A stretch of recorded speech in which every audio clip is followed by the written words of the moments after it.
Welcome to our presentation on forming our new team.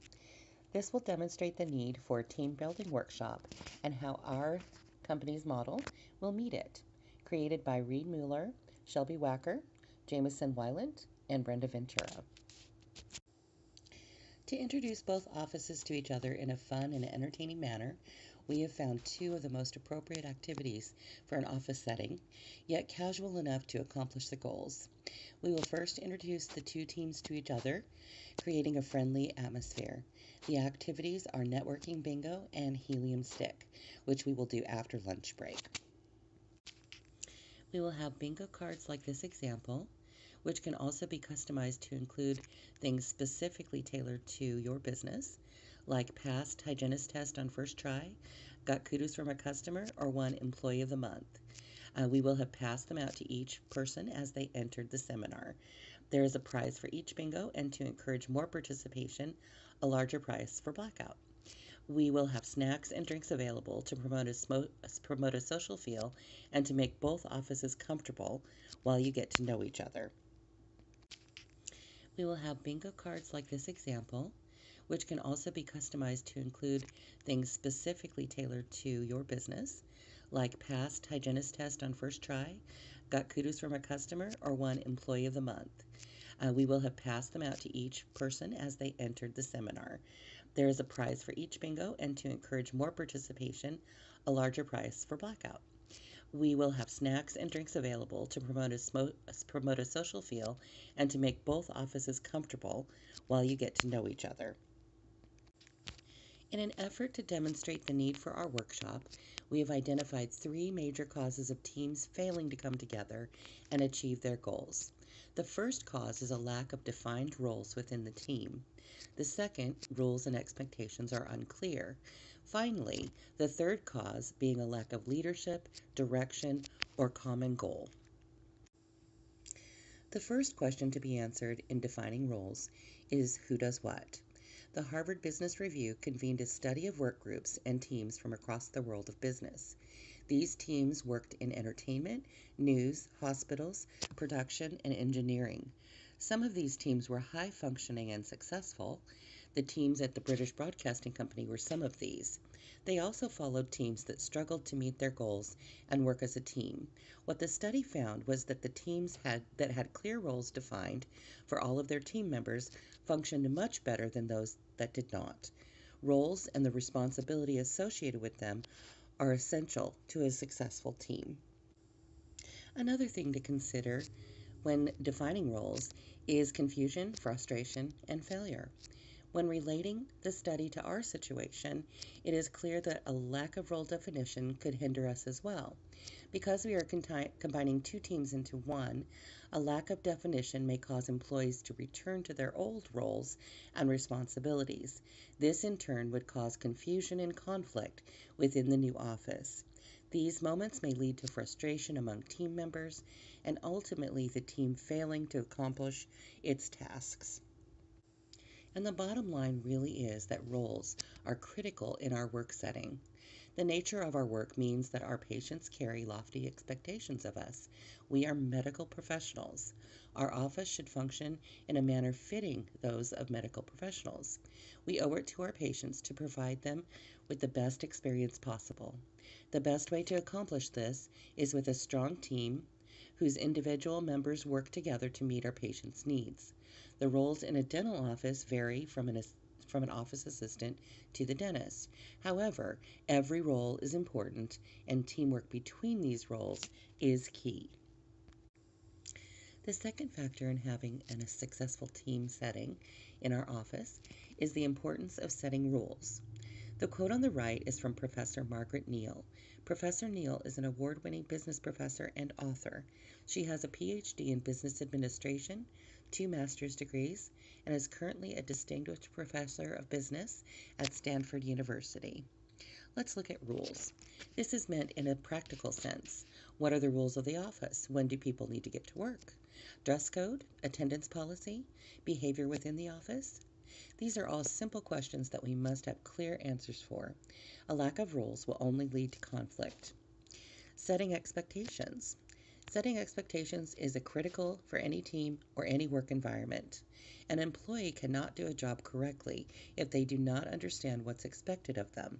In our situation, expectations will be changing for members of both offices. No one in this transition will have exactly the same role or expectations as before.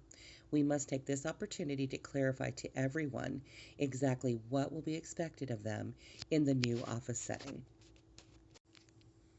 And finally, the third factors: leadership, direction, and a common goal. A team without leadership and direction are lost like a ship without a rudder. They must know what they are working towards and be motivated to do it.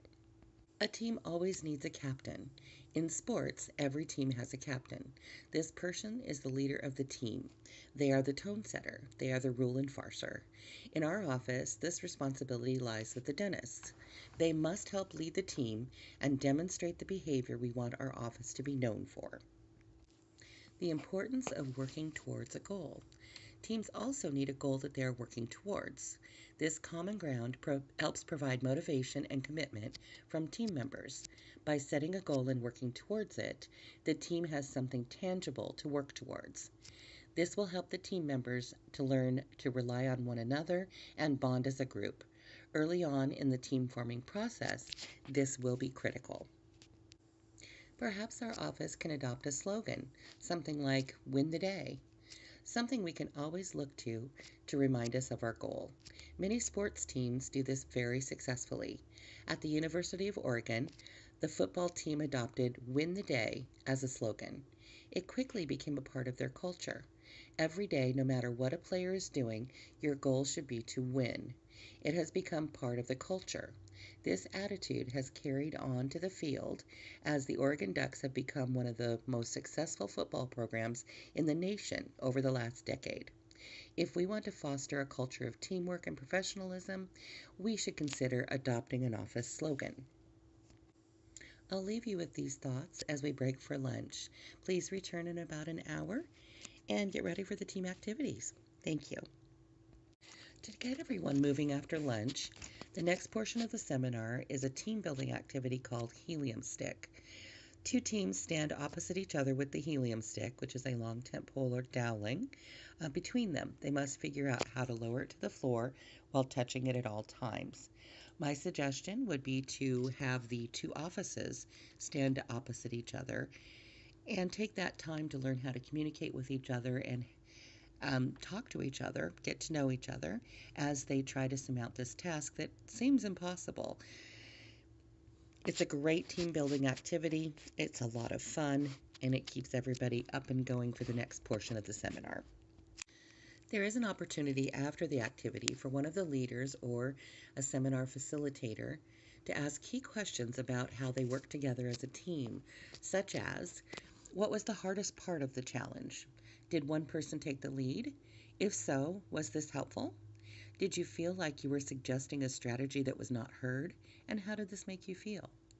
How is this relevant to working with a team? How did they come up with a strategy that worked? The team building aspect will be even more effective when the general leader of the merged office speaks directly after the activity about team building and the importance of making one team out of both offices and how that might play out. Our goal is to get the two offices thinking about being one team, introducing each other so that no one becomes a faceless name. The bingo activity introduces the two teams to each other as individual people, and the team activity allows them to see two offices as one larger team, and that we have to work together to be a success. After everyone is seated, we'll begin on the second part of the seminar with defining roles and setting expectations. As explained before lunch, we feel that defining roles and setting expectations is imperative for any team to succeed. With the dentist's input, we will have developed a clear outline of what each position, receptionists, dental assistants, etc., role will be within the office. This will also include all rules, responsibilities, equipment, and tasks. This will take up a large amount of our time. First, we will introduce the three office values that we expect in the newly formed one team. The first of these is respect. This is important in working together, whether it's professional or personal. Albert Einstein said, "I speak to everyone in the same way, whether he's the garbage man or the President of the United States." As we begin to merge our offices, we expect a certain level of respect towards everyone. We understand that this is a difficult and grueling process, so please make it easier by being kind to one another. The next is commitment. Commitment not only to one another, but to you and to the company. Tom Robbins said, "Stay committed to your decisions, but be flexible in your approach." It is important to be driven and to have goals as we merge together to establish a new idea of commitment. This idea comes from valuing our employees. As we show our commitment to you, we ask that in return you are committed to this process.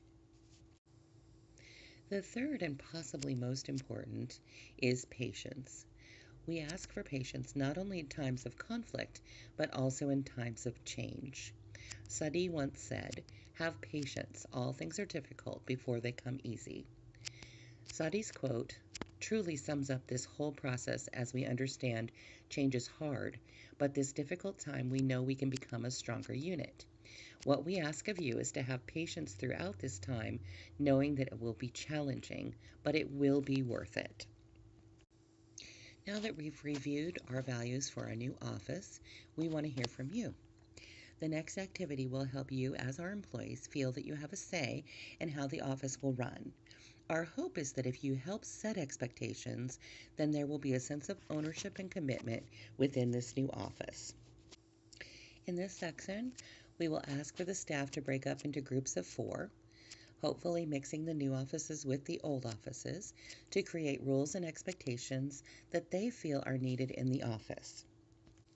Please allow about 20 minutes for this exercise.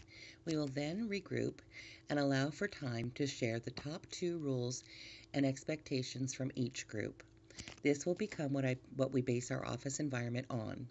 It is important for the staff of both offices to take ownership of their environment. This is done by allowing you to make all the decisions. And finally, we understand how difficult it can be to change environments. There is a sense of uncertainty, but we truly feel that throughout this day we can create a new normal. This will not happen overnight, but if we can all follow these rules, values, and expectations that were created today, there is no doubt this transition will run smoothly. Thank you for all your hard work laying down the ground rules and the expectations for our new office. Now we're going to speak about some things to help us move forward from that base foundation. As our 2 offices join together, there are going to be ups and downs as we learn to work together and adapt into a highly functioning and happy team. We wanted to include this in the training today, as this is a natural part of forming into a team, and when difficulties arise, we don't want anybody to be caught off guard or feel like it will last forever.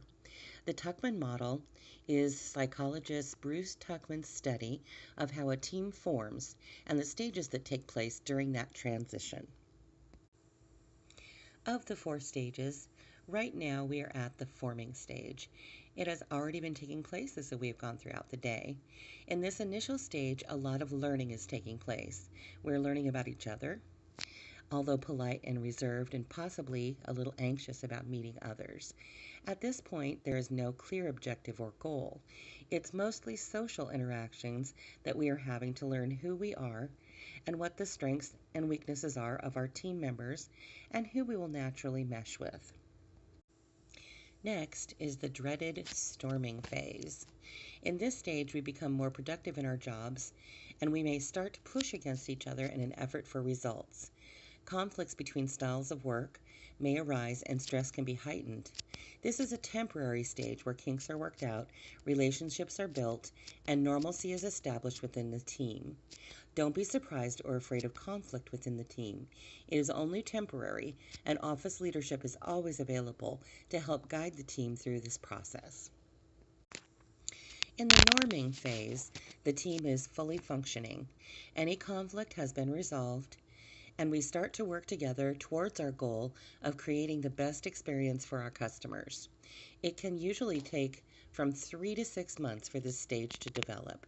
We learn from each other, respect each other, and give positive and negative specific feedback to help each other be the best we can be. And last but definitely not least, the performing phase. This is where we're at the top of our game. We respond to each other and work together like a well-oiled machine. Our daily tasks are clear, and everyone is working together using their unique strengths. We have fun, and the atmosphere is one where people are friendly and happy, and that translates to our customers. All of this is why we're here. It's our vision to create the best dental experience for our customers as possible. It's with this vision that management has decided to combine our offices into one. They believe that for us to join forces and combine our talent for quality dental and customer care together, it will make a huge positive impact in our community. So be yourselves, keep doing what you're doing, stay positive, and get ready for an amazing experience as we grow and change into an amazing company. And it's all because of you. Thank you very much. This concludes our training for the day. Thank you for your participation, and the facilitators will be available to answer any questions